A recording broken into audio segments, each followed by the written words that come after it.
A further aspect of the editable spline, which I really should mention, is the we were looking at the rectangle in the previous previous tutorial, and I drew out a rectangle, and what I didn't do was to show you the option for the corner radius.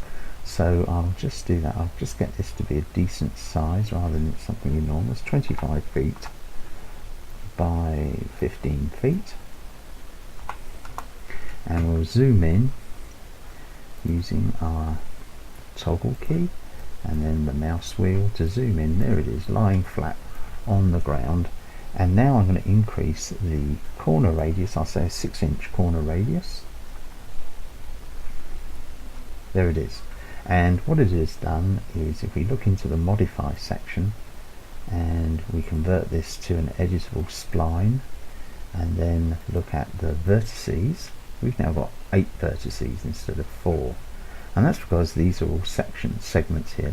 Let's just turn that over a bit. And looking down onto it, we can see that it's got these nice rounded corners now, so that's quite useful.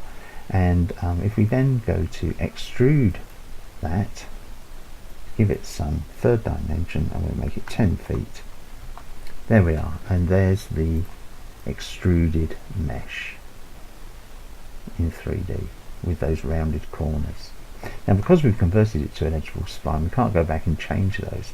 So really what you want to do is to make sure that the corners are at the correct size before you then go into changing it to an editable mesh, an editable spline rather. This is what it looks like in wireframe, and what is essentially it has done is, if we convert this down, if we collapse these down, collapse all back to an editable polygon, then looking at those, we've got lots of vertices now, instead of just, well, if we had just extruded a simple rectangle, we'd have got 8, 4 at the bottom, 4 at the top, but now we've got many more than that, so it's a much more complex shape. But of course it has lots of uses in that shape. So that's using the rounded corners, or the corner diameter, on the rectangle editable spline. Having seen what we can do with extruding from various types of editable spline, I'm now going to move on to using the lathe function with an editable spline. And the image you can see here, this is the first stage, or the early version of my model of a Great Western Railway broad gauge rover class steam engine. This is Prometheus, as you can see here, and it looks very complex indeed, but it's all made up of a series of basic meshes, basic designs, all put together to create the final whole. So if we come up to here to the select button and just come back down again and select at random, there we are, there's the chimney, there's the boiler, and if we come here, there's a separate cylinder forming one of the rings around the boiler. So we've got the whistle, cab sides, spectacle plates, we've got the main frame, or at least one of the side frames, and all of these are separate meshes, and they've all been textured. And if we go up to our list of textures, remember that's the Gmax Material Navigator, and we eliminate selection for maps, you can see there's a considerable number of textures have gone into making up Prometheus. And in particular, I want to draw your attention to the one that's displaying here at the back, so we'll just close that.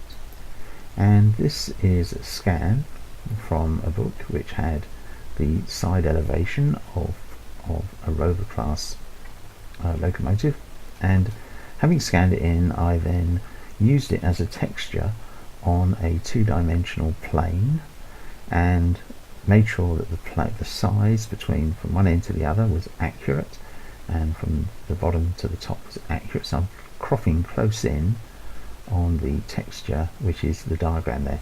And this is actually a JPEG. It doesn't have to be a TGA file because we're not going to export it to Trainz. Now, what I can do here is I can just hide all of these other items apart from that one that I've selected. And the way you do that, so we go over to the left here, and you can see that the create button, which we've used before, modify, which we've used before, hierarchy, which we've used to center the pivot point, and if we were to look at pivot points on any of these, we'd find them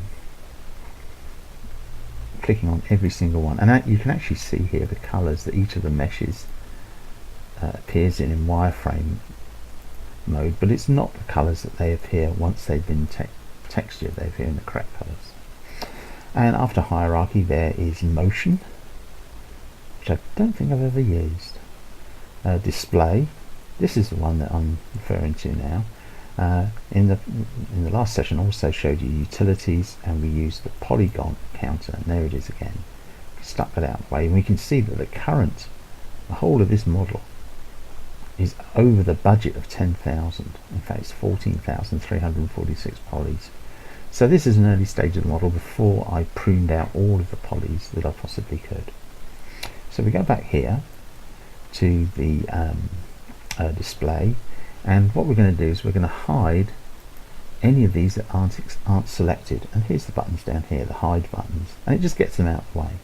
So let's hide all of the unselected items. You can actually see there's another texture there, by the way, showing a photograph showing the interior of the Prometheus's cab for guidance. So let's hide the unselected, and there they are, they're all gone, and we don't really need this polygon counter. So let's go back to the toggle here, and let's see if we can find where this is. I can't remember in which direction. Here it is, and we need to show smooth and highs, and there we are. And what we're going to do is use the editable spline function to make the basic outline of the locomotive chimney. Now, it's not a brilliantly sharp image, but it's close, it's enough. And what we're going to do is back to over here, back to the create button, and not standard primitives but shapes.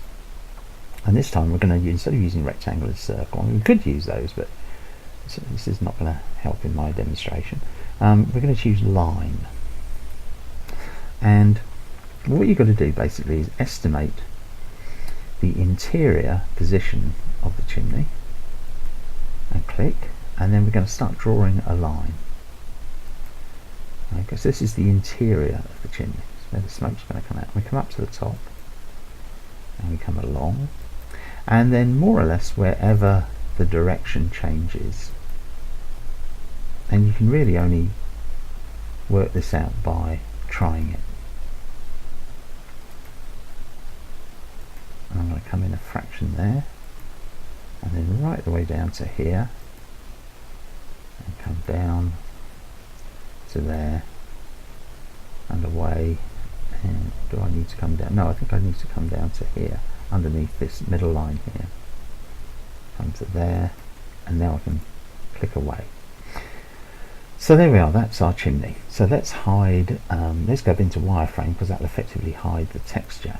And there's our chimney. Well, it's not looking like much, is it? So come up to modify again. We're going to modify it, and of course with a line we can immediately see that we can alter the vertex and the segments. It's the vertexes that we want to alter, and let's also make sure that it's a very clear color, that the line itself, if I click away, if I deselect it, it's not going to be very clear, especially when it's against the black. So we want something really bright and garish. So let's go back up to the color, having selected the line. Let's do it in yellow. That's a bit better, isn't it? So now we'll zoom in, and this is very much like a 2D vector drawing program. And so what we're going to do is going to edit it vertex by vertex. So we'll move that one. You're just going to have to bear with me on this. I'm going to go, sorry, I need that one, and I'm going to go at a bit of speed, but all I'm doing is moving those points, and I'm going to use the measurements down here just to give me position, and that's going to give me, so that was 8 foot, so I'm going to change that from 8002, just take that out, and the height of that is 134487, so 134487, and the height of this one, because we want this one horizontal, is 144242, 144242, and then check again how we're doing. Okay, so these are pretty much in position. I'm not going to worry too much about those, but of course they're straight lines, that's no good. So come in here, into here, and now what we want to do is to adjust the points on each one. And the way we're going to do that is to convert this to an editable spline, as we did with all the others. And this will allow us to come into the vertices, and it should give us our angles, except it's not. The reason why it's doing that, I've just realised, is we've got to pick up all of these, and once they're selected, right click, and we get yet another menu, and they're set as corners at the moment, but what we want are beziers. Okay, so we click on that, and that produces all those little lines, you remember, all those little handles, and that will allow us to alter the shape of the line. You can see where I'm going with this, because if we now get the smooth line, this is just an ordinary corner, we didn't identify that, so we'll take that up to about there, and we'll just start adjusting these until our yellow line, I think that one needs to be a Bezier corner, so that these will act independently of each other.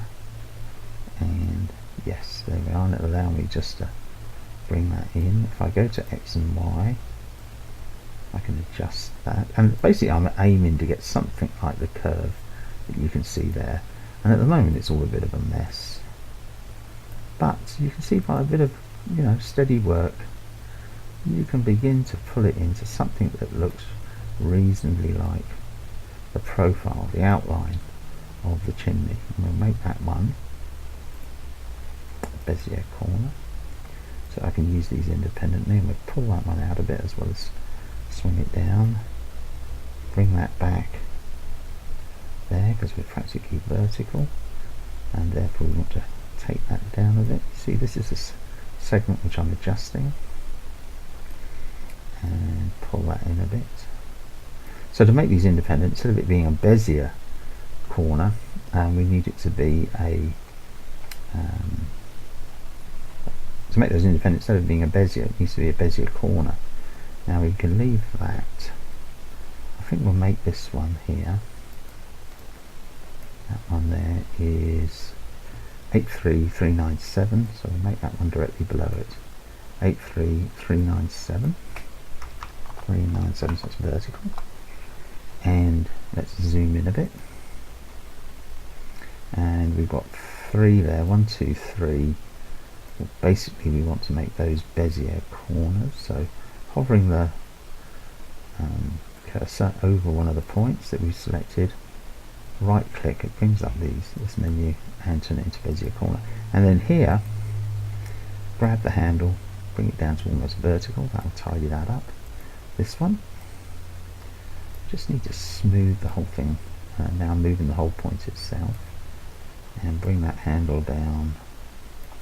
You need it to be both X and Y, so that's why I went up there just then and changed it to that. And then here, well, they're going in that way. What we want to do is to give us a half decent curve there, but this curve has got to come down this way. So this is the point where it's actually going to meet the edge of the boiler. And the last one to do, and we just turn that into a Bezier, and we just pull that down to more or less so that the line, the handling line is almost horizontal, and that gives us that's a fair approximation of the curve. It's certainly sufficient for trains. So we'll pull back a bit there, and we'll click away for the moment, and we'll go into wireframe, and there we are. That's more or less the outline of the chimney.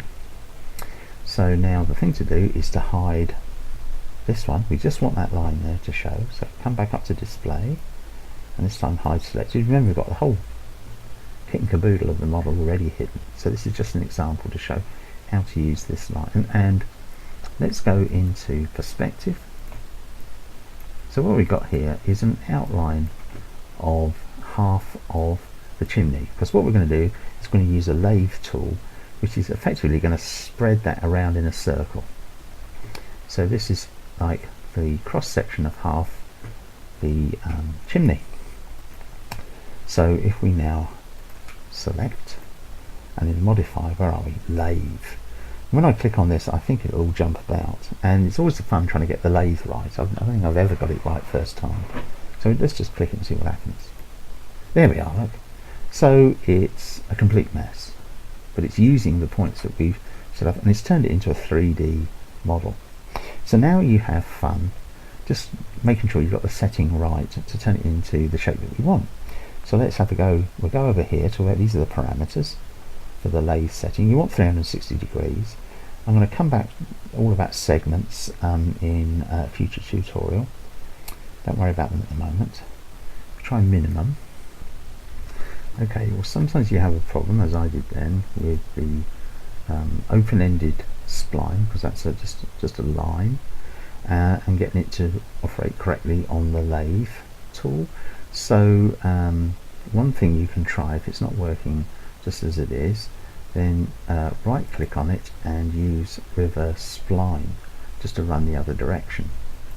So it's running in the other direction, and just go over to here and then try the lathe tool, and then we'll try minimum, and we'll flip the normals, and there we are.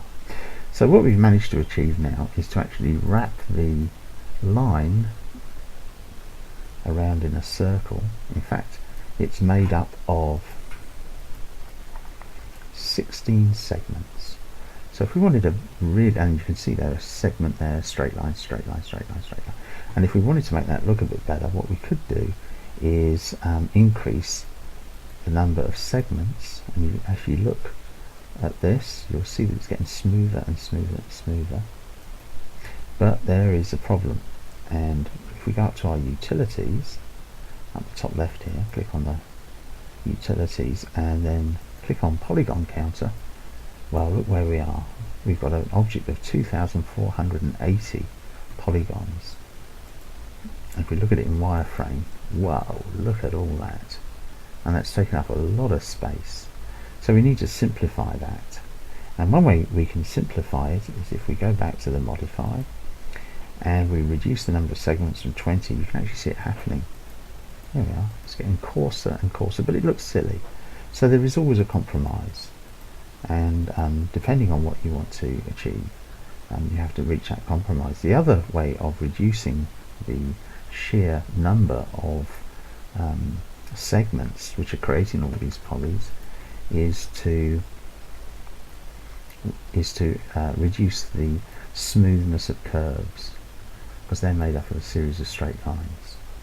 But that then, if you try that, have a go at producing something using the editable spline and the lathe tool, and see if you can make a chimney for a steam locomotive.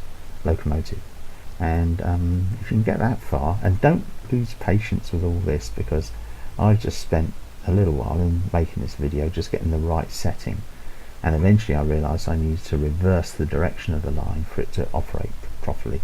So it's only by experimentation. I make mistakes now all the time, so don't worry if you do. So that's the end of this section, this part 5. And so I hope it's been of help, and please remember to subscribe to my channel if you can, and part 6 will be coming along very shortly.